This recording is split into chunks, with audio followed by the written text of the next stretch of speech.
Your call has been forwarded to an automatic voice message system. 0, 1, 2, 3, 4, 5, 6, 7, 8, 9 is not available. At the tone, please record your message. When you have finished recording, you may hang up or press 1 for more options. Hey Will, this is Shappy, and I am leaving you a voicemail message because I am from the 1980s. I need you to go to the Isle of Wight.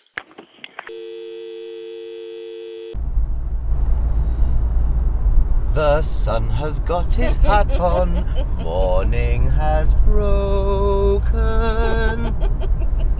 Good morning, Laura Lex. Oh, shut up, William. Good morning. Welcome, Treasures Pod fans. It is currently 6:30 a.m. Laura and Will are not their best selves, but we're in a car. And why are we up so early, Laura? Because we're going to the Isle of Wight. The Isle of Wight. We're going to have some fantastic days, thanks to our lovely friend Shaparak. And we're going to go on a boat. We are. It is early though.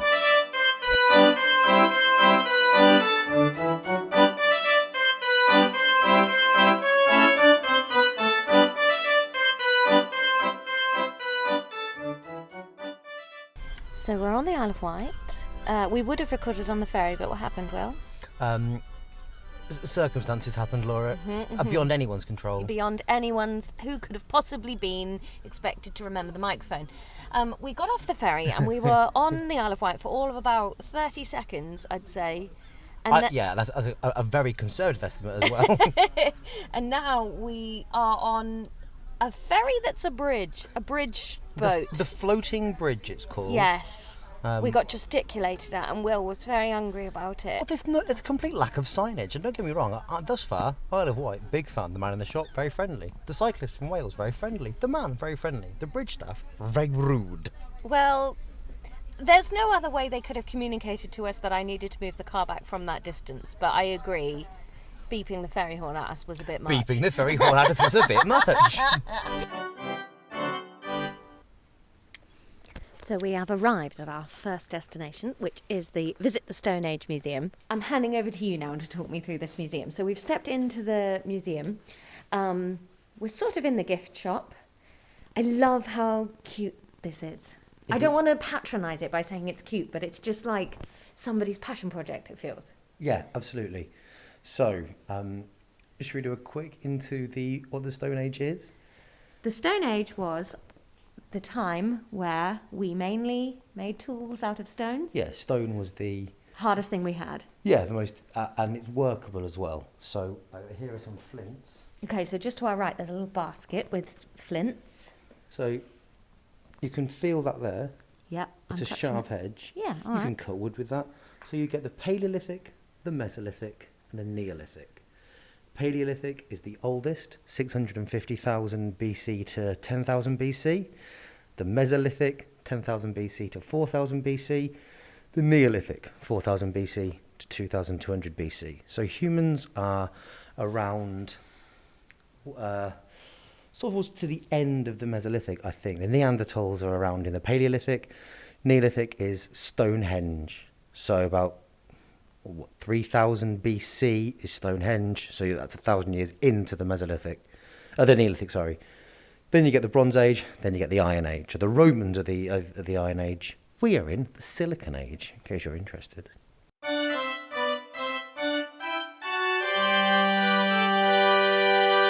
We've been given little replica candles on shelves, which is completely adorable. Well, it's nice because if you cave paintings. Yes. So.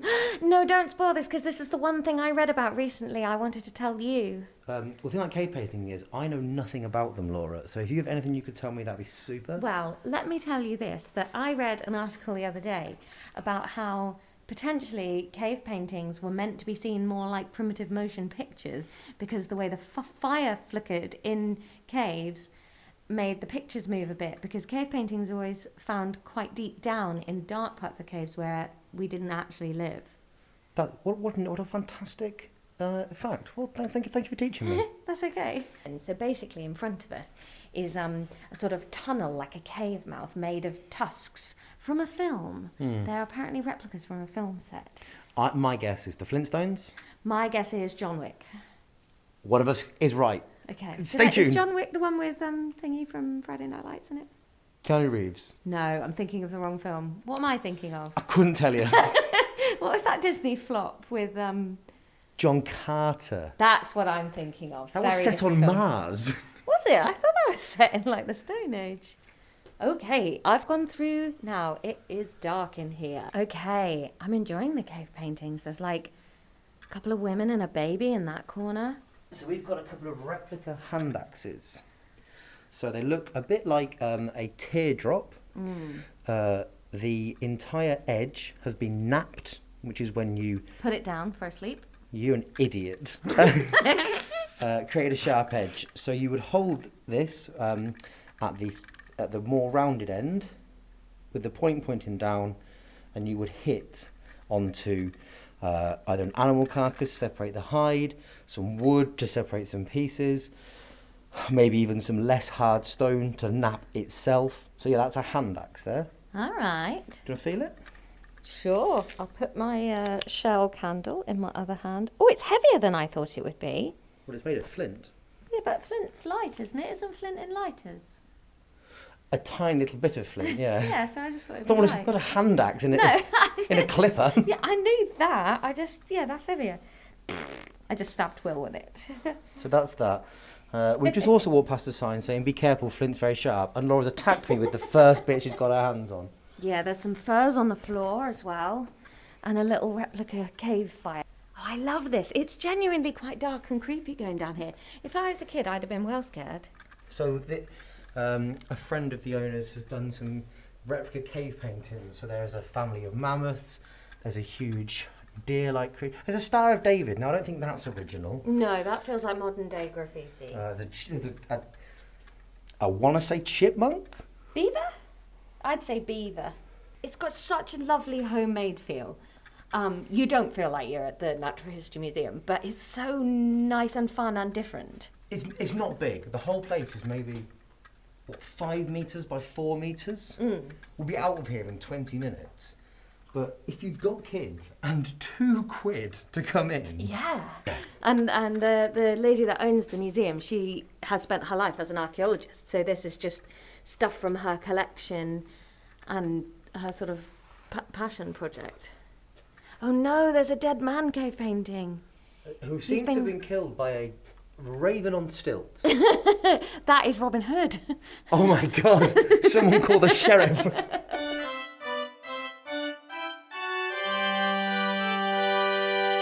So we leave this cave here and we symbolically move from the Paleolithic to the Mesolithic.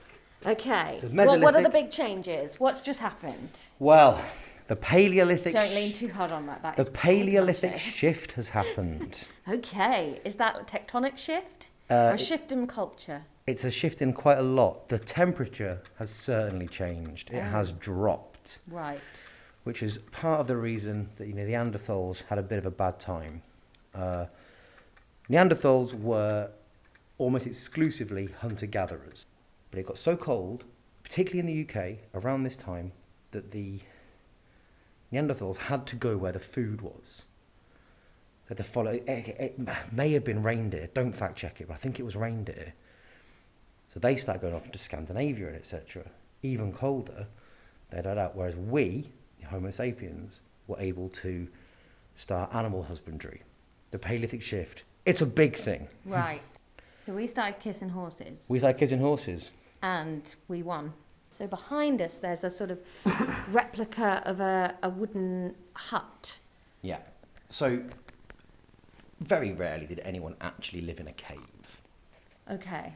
But they lived in more naturally occurring settlements. Whereas this house, as you can see, we've figured out weaving, we've figured out tools. It's got a great smell, hasn't it? Like Yeah. the deer skins and the wood and stuff. So here we go. Ooh, that looks like a little bird. So we've got now, the hand axe has moved to an axe. So we've lost the oval shape, we've gone to a more rounded, oblong shape.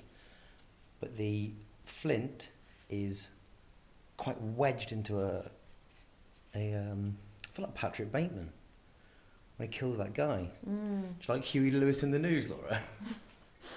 So yeah, I suppose they worked out that first of all, swinging the hand axe differently with their arms produced a better effect, and then it was like, now my arm's getting tired, but wouldn't it be easier if this was on a stick? Also, if you're using a hand axe, when you hit something, part of that pressure is going into your hand. Yeah. And very little in the way of medicine that wasn't just pray to the woods and hope. The Neolithic was when people first fired pottery. It's very difficult to fire pottery. You have to have 3 discipline hearings first. He's walked away. He didn't like that one. So, Paleolithic, Neanderthal people, the other early humans. So we're not talking Homo sapiens, we're talking Homo ergaster, Homo habilis, Homo Simpson. Then we go to the Mesolithic, we're talking 10,000 BC. More stone tools, better stone walls, Baldner Cliff, again in the Isle of Wight. Fast rising sea levels created the Isle of Wight in terms of it would have been connected to the mainland before that. I assume. Yeah, okay. I was confused as to how rising things made islands, but now I get it. Neolithic, and here we go, farming, religion, Stonehenge, burial mounds. The good stuff, Neolithic. Right, is that your specialism? That's my boys. And then we're sort of back at the beginning. Well, do you know what? I've had a lovely time. It is a small, delightful museum. Yeah, it's dead cute. Are you recording? Yeah. Oh, thank God.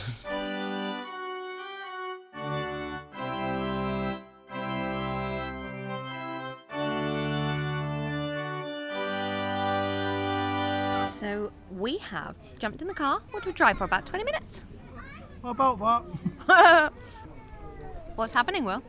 I'm eating a very hot chip. A hot chip. And I'm going to have more. I'm going to have them over and over and over and over. We've arrived at the Donkey Sanctuary. Yep.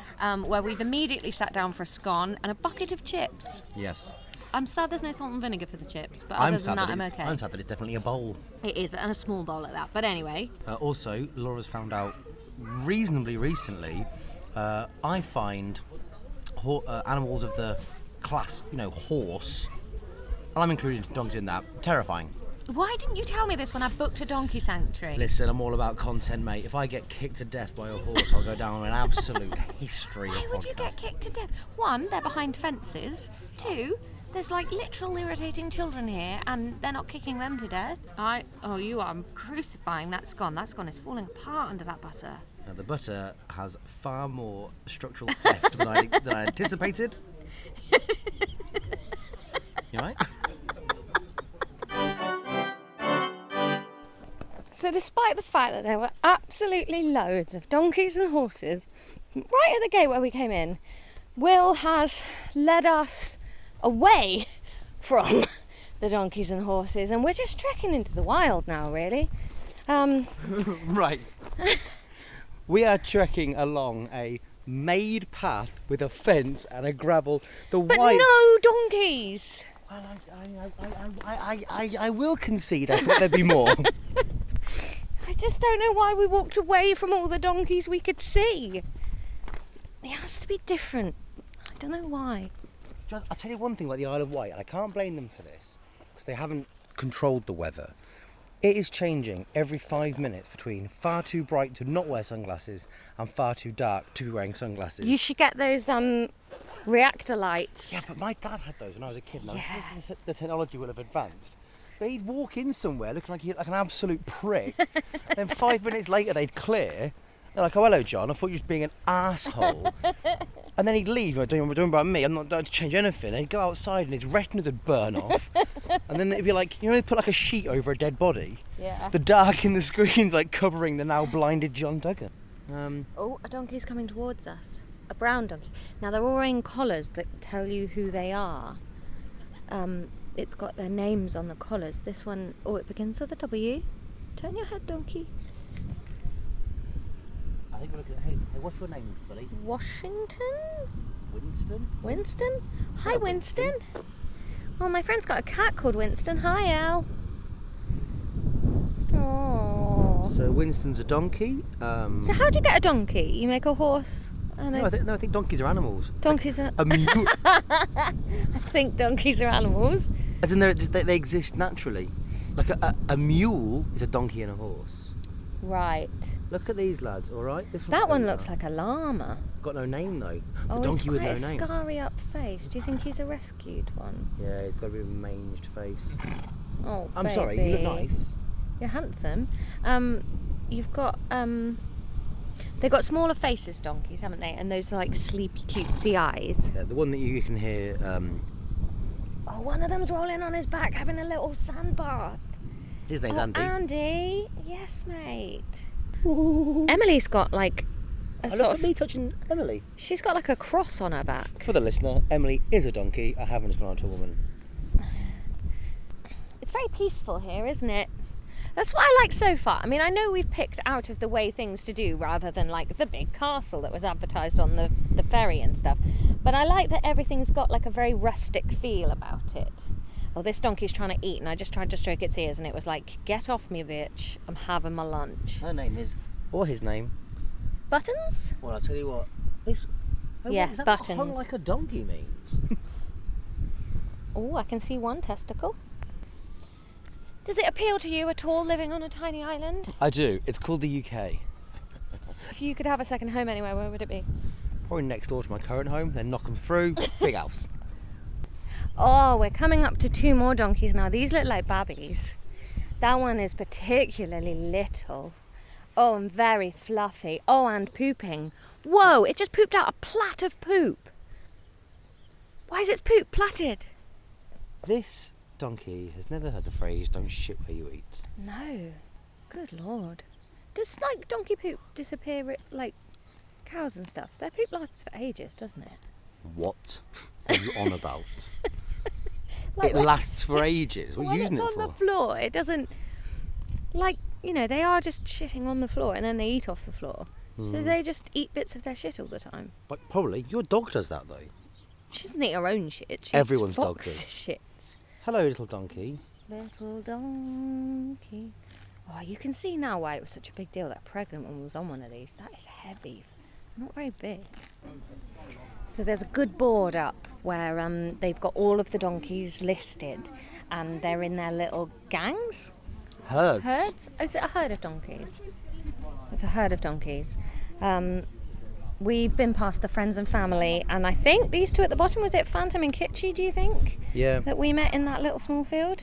Yeah. Kitschy, we liked him. He's the one that we weren't sure about his bits. He was one of a group of 10 donkeys who were rescued from a slaughterhouse in France.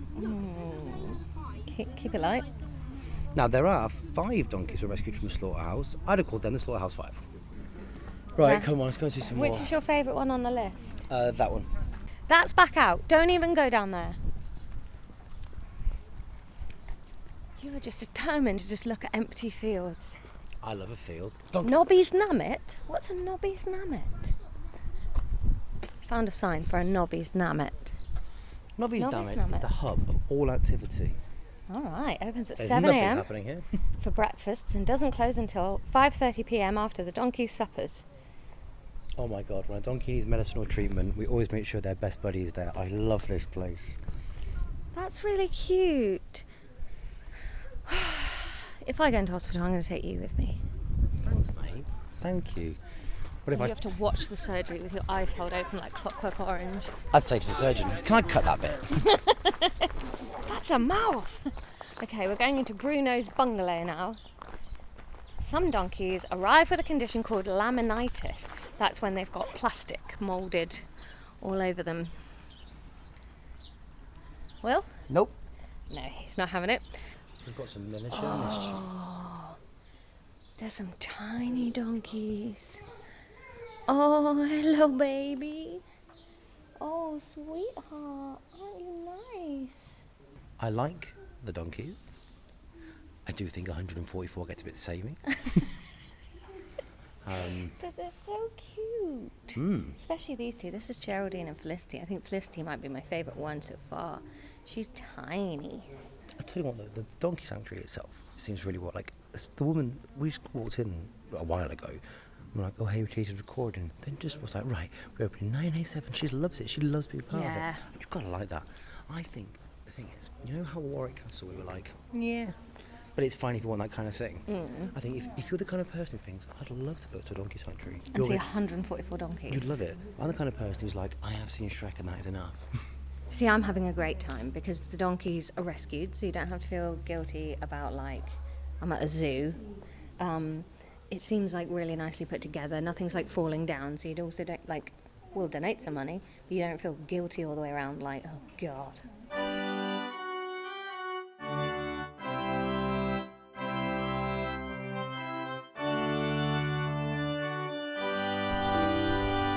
So, things are hotting up in Duggan's experience of the donkey sanctuary. We left a bit of the donkey. That noise you can maybe faintly hear. It's just a donkey who's literally just finished doing his donkey business with another. Going away on a lady Jenny. He really went for it. I was like, well, this is a different area. Then we turned and we saw the Rainbow Bridge Memorial Garden. Really nice. Basically, just photos of donkeys that have died here. And that's quite nice. Another lovely personal touch. Because you're like, hey, they don't just work. They're part of a family. That donkey's called Snakebite. Yeah, Snakebite is, you know. But the point is, I think it's a nice touch. These animals, once they're gone, they are not forgotten.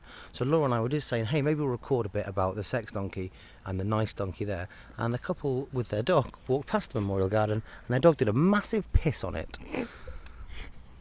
It really is a doggy sanctuary of two halves. Let's go and look for that top shagger. Are you reading about buttons? I've just found. So there's signs up all over the donkey sanctuary about the different donkeys. For example, Frankie and Eva Yeah. used to live on a city farm near a pub. Yeah. Owners couldn't look after them, so they've come to the sanctuary. Lovely. Frankie's very cuddly, Eva's quite skittish, but they're very good friends. And then we come to Buttons, who went viral on Facebook when we ran an appeal to help getting castrated. They put castrated in inverted commas, so what the hell they were actually going to do? Buttons was so well endowed he had to go to a special hospital on the mainland for big donkey balls. And they called the campaign, Help Buttons to Lose His Buttons, rather than be sorted out locally here. We couldn't just do it with the shears. He's like a we cheeky normally do. character. Thinks he's bigger than he is. Well, from the sound of it, he was massive. Why does them being bigger make it harder? That surely should be easier. I don't want to talk. Poor Buttons. Give the Imagine that. Give the laddies balls. You're having your balls cut off and it's all over Facebook. You're mortified down at Peanut's paddock later that night. Scared in your old school Facebook group. Great news, lads. Add them off.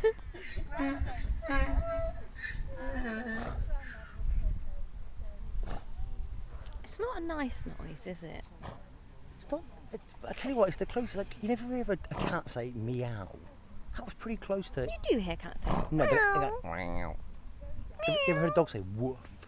No. You ever heard a chicken say cock-a-doodle doo? Yeah.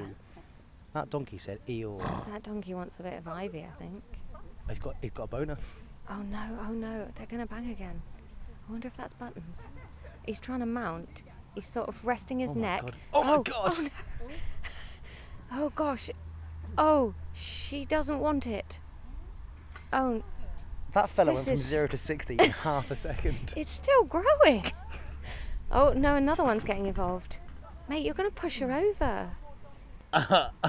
Is the other one like a wingman? He's just casually pretending he was only ever interested in the grass now. It is embarrassing how many of the adults are just watching this now to see if donkey sex happens. Right, I think we've seen all 144 donkeys now. We've Do seen you know what? 140 This is fantastic, We've seen though. the 145th get impregnated. That's true.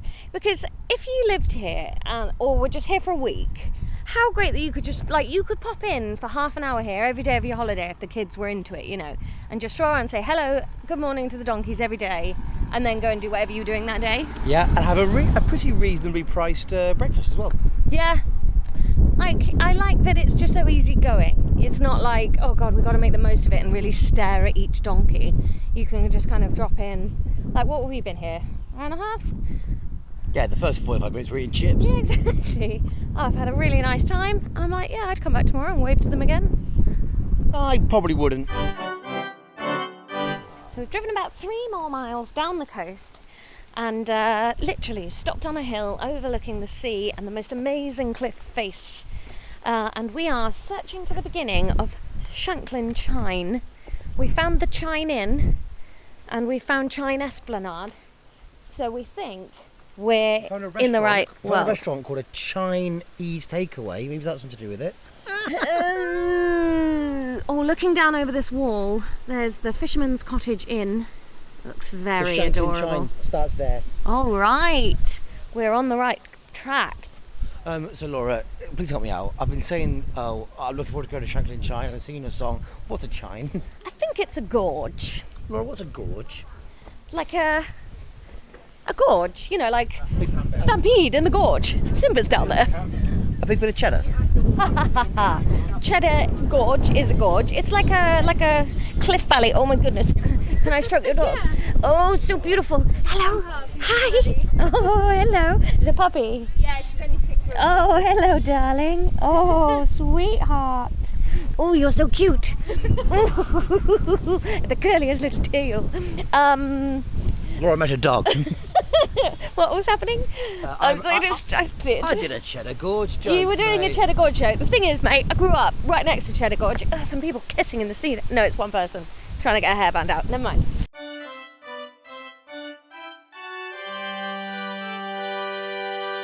Let's hit up this chine. We had a little nice chat with the man at the door. Will did some political flirting. We just talked about glorious comic revolution. I don't think he was as into it as me, but he was certainly nice about it. He liked you. All right, in we go. To go through a sort of room.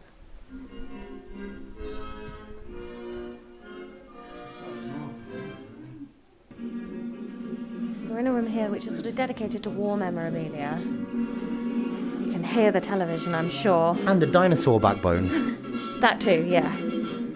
There's all sorts going on in the chine.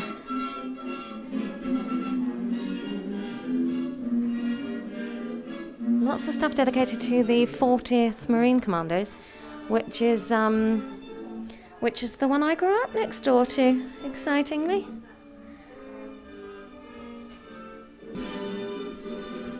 Okay. Let's skip over the tea rooms. Where's this chine when you're after it? Okay. There's a children's book there about the area and the role played by these people called Commando Ted. I can only assume a relative of Super Ted. Oh, I thought this was going to be a pants-free joke. Oh, what? Sorry. A pants-free joke. Commando Ted, like he's a teddy bear with no pants on. Very good. Super Ted. Come on, Will. You and I have switched roles. You've gone for smut today, and I've just been like, hey, remember a nice cartoon from the 80s? What? A cage full of birds? Whoa. That was very, I know, a cracking owl sanctuary. Go shopping. There's just a not an aquarium, what's it called? Aviary. An aviary full of like parakeets and stuff. There is a blue-fronted Amazon parrot called Ronnie, who moved here in 2017 when he was 10 years old, so he's 14 years old. Yes, I know you are, Ronnie, thank you. Whoa, look at the length of his tail. It's a proper blue and yellow one. He looks like what you expect a pirate's parrot to look like. Yeah. Hello. Hello. Hello, Ronnie. Hello. Hello. There it is. Yes! All right, we are in the gorge now, and it is done very nicely. This footpath is great. I don't think you could even think about doing this unless you are very happy on 2 feet walking for quite a while. It's gravelly underfoot. I'm sure you can hear. But look at beautiful lilies. And I bet this was built by the Victorians, all this waterway stuff. Yes, the Victorians loved water, didn't they? And they loved messing with something that was already fit. This is sort of reminding me, you know, in the interviews, the episode on Belfay Hall, Yes. when we talked about the quarry garden. Yeah, This is kind of what I imagine. You love the idea of the quarry garden. See, I couldn't picture the quarry garden, and you're right.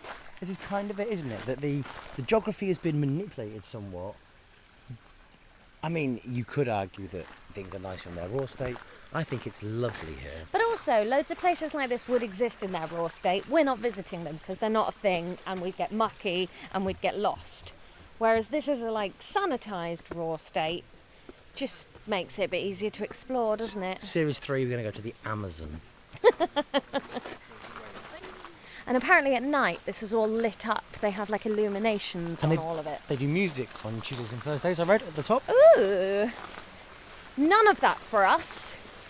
I like all these bridges though. Oh, you can hear the waterfall. Listen to this.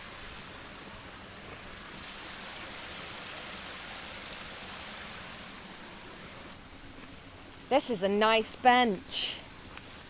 A nice sort of ornate, very heavy bench. I'll take a photo of this bench. Don't worry, friends. You'll pop it on Instagram, you'll see it. There's fuchsia, ferns.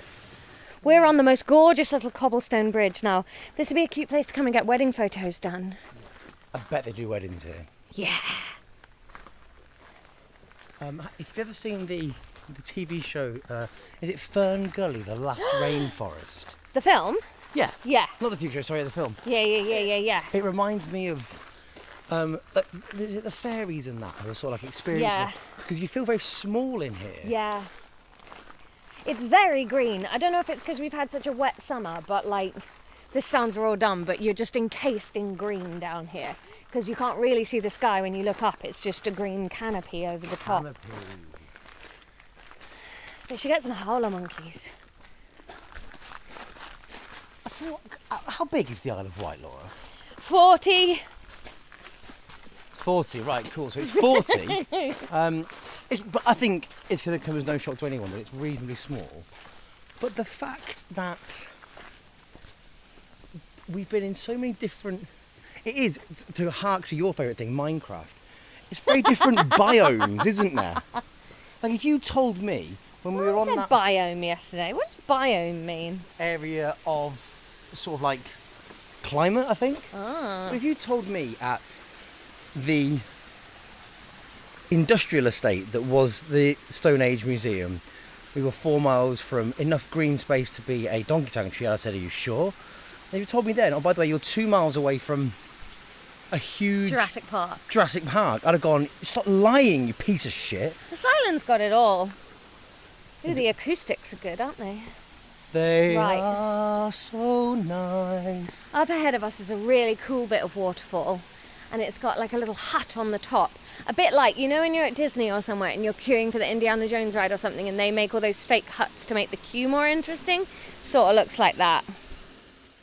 Okay, so we turned around from the waterfall and we went the other way towards the sea, and we have found a sign about a new type of dinosaur that's here.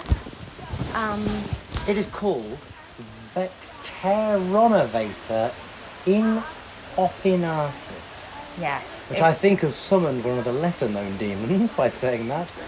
Pteronovator inopinatus. Amen. I didn't know that the Isle of Wight was known for being a dinosaur hotbed. A hotbed of dinosaur activity. They found 4 new bones. They reckon it belongs to the same species as the genus as the T-Rex and modern birds. New species. What's going on here? Well, Laura, the concept of public punishment may now seem strange, even barbaric, but was common throughout medieval times until I'm reading, by the way, guys, the late 19th century. The last recorded use of the stocks in the United Kingdom was in, want to guess, Laura? 1871? Oh, just after 1872. We were both reading, listeners. Anyway, we found a stock. Yes. But they've done it here, just in the gorge? I wouldn't have thought so. Very few corporal punishments involve a lovely sea view. So we've exited the shrine up some steep steps. I'm very fit. And now we're on a little high street bit, which has an all-year-round Christmas shop, Will. I know. Do you want to go in? I mean, yes. Quick, cross the road. There's the most picture-perfect pubs and cottages, like if an American is asked to draw a little English village. Yeah, this place is what American thinks England is. Yeah. Absolutely adorable. That pencil cottage shop there just literally looks like something out of the Sleeping Beauty bit of Disneyland. I mean, one of the big problems that you and I are going to have to surmount reasonably soon is I've got no idea where the car is. I agree. Yeah, that's the trouble with coming out a different way to you went in, It's isn't going it? to be this way, isn't it? Yeah. But where? I mean, I guess we could go back through the gorge. No, because Tammy's going down and up again, and I'm really overstating how happy I feel about doing that. Yeah, okay. I mean, the car is going to be through the same landscape whether we do it through the gorge. No, it's going to be up there, isn't it? We found the Shanklin golf course though. 18 holes of relaxing golf. We're going to go there. We're going to go there, I think. Okay. Also, I said earlier in the episode I didn't know what to expect from the Isle of Wight. It was this. Yeah. I guess this is the village of Shanklin? Yeah. All right. All right.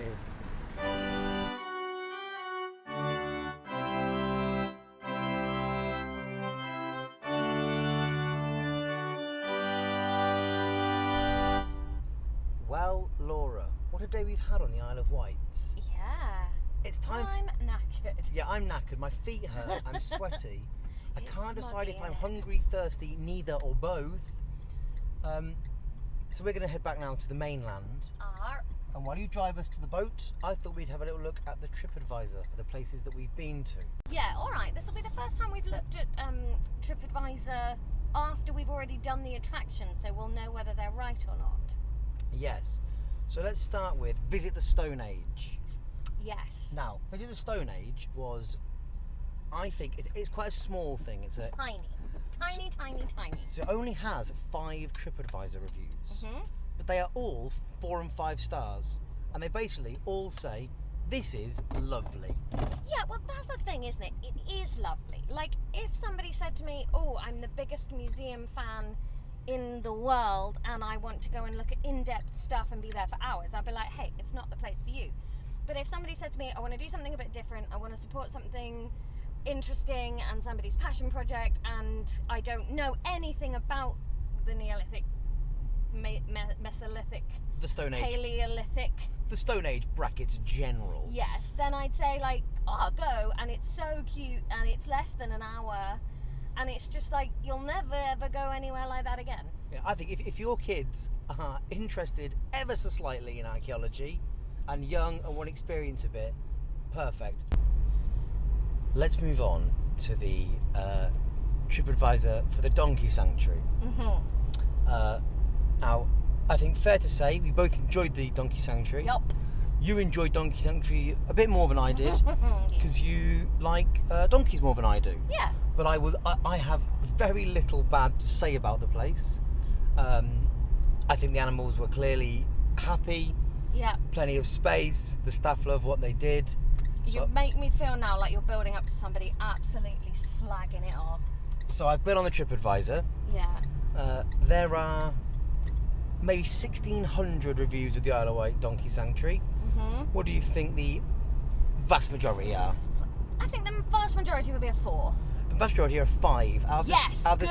Out of the 1,600, almost 1,500 of those are 5 stars. Then the next couple, you know, of the remaining 100, 50-ish, a 4, 20-ish, a 3, a couple of 2s, and there are 3 one-star reviews. Okay. And I'm going to focus on those, not because, Laura, I think they deserve to get more airtime, but because, and I can't stress this enough, they've all been written by fucking idiots. So I'm going to tell you, even as someone that isn't that mad keen on donkeys, I went to a donkey sanctuary. Yeah, let's hear it. What have they got to say? It's very equivalent to writing a review of a Ricky Gervais stand-up show and going, no, I hate Ricky Gervais. Yeah. So the first one, seen one donkey, seen them all. He says basically it's just loads of donkeys. Yeah. And it was raining. 1 star. Next one, 1 star. Yes, it's free, but it's very donkey centric. Do you think they were trying to spell sanctuary? They're like, Unbelievable.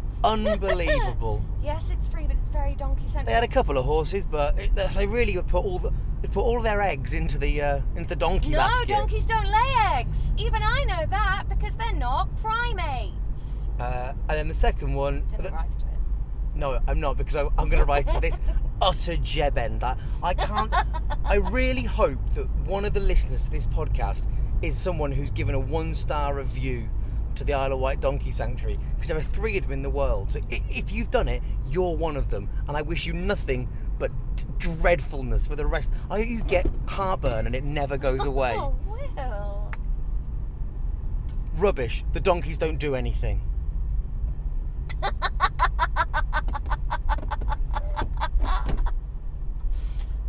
They did when we were there. They did do when we were there. We saw things that normally you've got to pay extra in a hotel for. We saw a plaited poop. We saw loads. So yeah, look. What were you expecting, the circus? What do you reckon, Laura? What do you reckon the chine? How are the people of the internet going to receive the chine? I think they might be a bit disappointed because it is a bit small. Okay. What do you think the positives they'll draw on are? It's very well kept. It's really beautifully done. Like the gravel's good. The flora sort of is impressive and feels wild, but is quite clearly kept in all the right places. Very well. You've pretty much got the nail on the head. Okay. The average rating for the Shanklin Chine is 4 out of 5. Mm-hmm. All the positive reviews are drawing on what you've said. The gravel is nice, the plants are nice, the view at the sea is nice, the waterfall is it is Victorian, you're right, it's a lovely example of that. They like the nod to the Second World War without going overboard on nationalism, all that sort of thing. And the negatives are, it is a bit small. Quite a few people didn't like the parrot. What? So the parrot is not being kept in a good way. I'm not a bird expert. I thought the parrot looked fine. Oh, yeah, I guess so. I mean, it couldn't really fly anywhere, could it? No. And the big issue that people seem to have with the chine is the price. It is expensive, I think, for the size of it. Now, I will agree with you, but the price is entry for 7 days. Sure.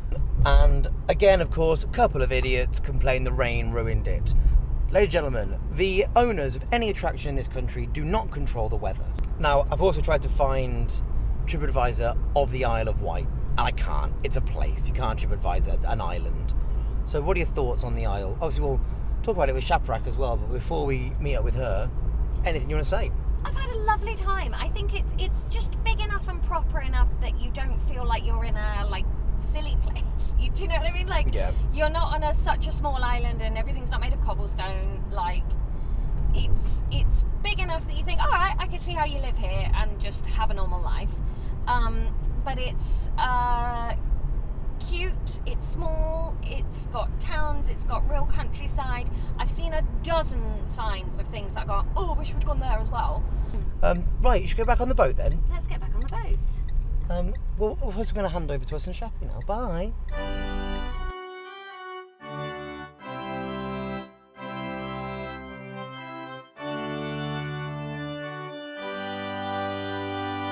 So there we go. A wonderful day at the Isle of Wight, on the Isle of Wight, in the Isle of Wight. We're going to have a nice chat with Shaparak Khorsandi. Hello, Shaparak. How are you? Hey, I'm all right, thank you.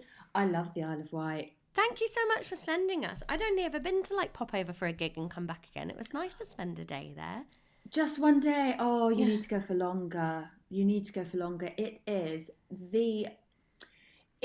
Britain's best kept secret, in my humble opinion. And I know where you went to, and you went to some fine places, but you didn't go to Ventnor. You didn't go to the Needles down this. So the Needles is amazing. It's got it's kind of like a really old-fashioned little thing where oh look, you can win coins here and you can hook a duck here. So there's a lot like an going arcade. Yeah, but like say if an arcade that somebody started and then lost interest in building and wandered off. But what it has got is the coloured sand, so you can go and buy the sand in the shop, which you don't do now because you are a grown-up. But it's got these... is it chairlifts? I don't think it's a cable car because they're not enclosed. It's a chairlift. So you sit on these rickety little chairs and you go down the cliff. I was going to say the really sheer cliff, but show me a cliff that's not sheer and I'll show you the ground. So you go down. Thank you. There we go. But it's beautiful and it's terrifying. And in all the years that it's been there, no one's had an accident. And then when you come back up, it's really funny because you can see where people have dropped their scarves and their hats and their caps. And you go down to Allen Bay, which is one of my favourite spots on the Isle of Wight. And if you go slightly out of season, it's still warm, but there's no one there. And I was there one year and it was just so lush. And I just ran into the sea with no clothes on. No one saw. Well, when I say no clothes on, I did have vest and pants on, like PE at school.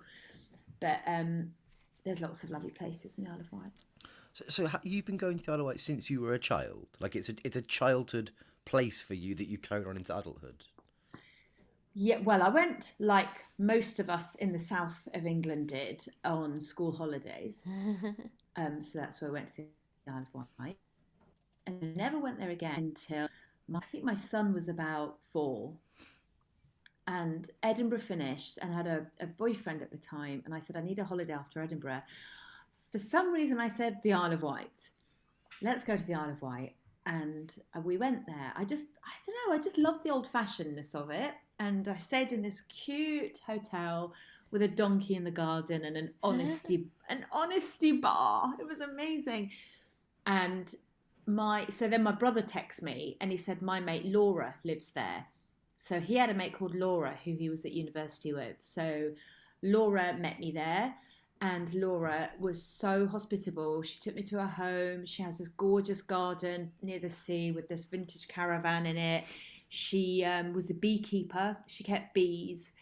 And I had such a lovely time there. Long story short, I fell in love with Laura. And then I just kept going back to see Laura.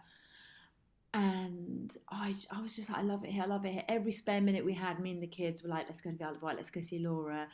And then... I said to Laura, I've got this little fantasy about buying a place on the Isle of Wight. And then I did I'm a Celebrity, Get Me Out of Here. I went, right, Laura, we're going house hunting. So I got a place on the Isle of Wight, which is just my dream come true. I just love it there. I love it there. It's crossing the Solent, just that little bit of stretch of water. Because I'll be honest with you, I'm not a brilliant traveller. I've never been one of those people that goes, oh, yeah, man, went to India and we were like riding on top of this bus because there was no room on the inside and we were stuck there for 3 days and I shit myself and it dried and then it was just amazing. I've never been one of those people. Me neither. I've always thought I'd travel the world when I've got the money to do it in 5-star hotels. Here's how poor a traveller I am. It was the first time I'd been to the Isle of Wight. Amazing. Amazing. And then... I had a boyfriend that was really into travelling, so we went to lots of lovely places with him. But with 2 young children, airports can I swear on this? Yeah. podcast? Oh, yeah. With 2 little kids, airports can fuck off, really? I mean, is it worth it? And then So I just found with kids, they were so happy with Cornwall and the Isle of Wight, so that's where we holidayed. And then now they're still really happy, so it's all good. There is a... prejudice about the Isle of Wight being really old-fashioned, and that is 100% true. As you were leading up to that, I was sort of thinking, oh God, did we call it old-fashioned in the podcast, and are we going to upset you now? And then, phew, thank you for ending to that. I was thinking, we definitely called it old-fashioned, and I'm willing to argue this because it was, and then boom, we're all in agreement, thanks so much. Yeah, it's the people on the island, it's like they're so if you're a native of the island, you're a corkhead. Ooh, this is good trivia. Yes, you're a corkhead, and corkheads don't necessarily just live there. Like, their parents have to have lived there, and their parents' parents have to have been born there. And you have to have generations of people being born on the Isle of Wight to earn the title of corkhead. And as you meet very few of them, if I'm honest. It does tend to be a lot of people, well, we sold up in Surrey. We moved to the island. It has so many festivals. Like, I mean, have you even been to the Garlic Festival? No. There's a garlic festival. There's a garlic farm on the Isle of Wight, and they stop. We were recommended that. We just didn't have time to fit it in on our day. You know what? You two are going to have to go another time and stay in my house and properly explore. And that's recorded now, so she can't change her mind. We're going. You would be so welcome. And I have lots of friends go and stay at my house, and I write them really detailed emails of where to go. And I'm really annoying as a host. I check in and make sure did you go to this restaurant I recommended? Did you go to the haunted pub and all of that? You're like a real live, like, paid for advertising. I know. These restaurants are like, well, we advertise through Shaparak Khorsandi. Shappy billboard. Do you know what else I love about it? So I live near Ventnor, and Ventnor's got like a beautiful rocky beach and amazing pubs and restaurants, and it's proper old school Victorian, you know, and it's got this like water fountain as you go down this steep hill to get to the beach, and you could tell the Victorians thought that this sort of man-made fountain was the height of chic. It was just gorgeous.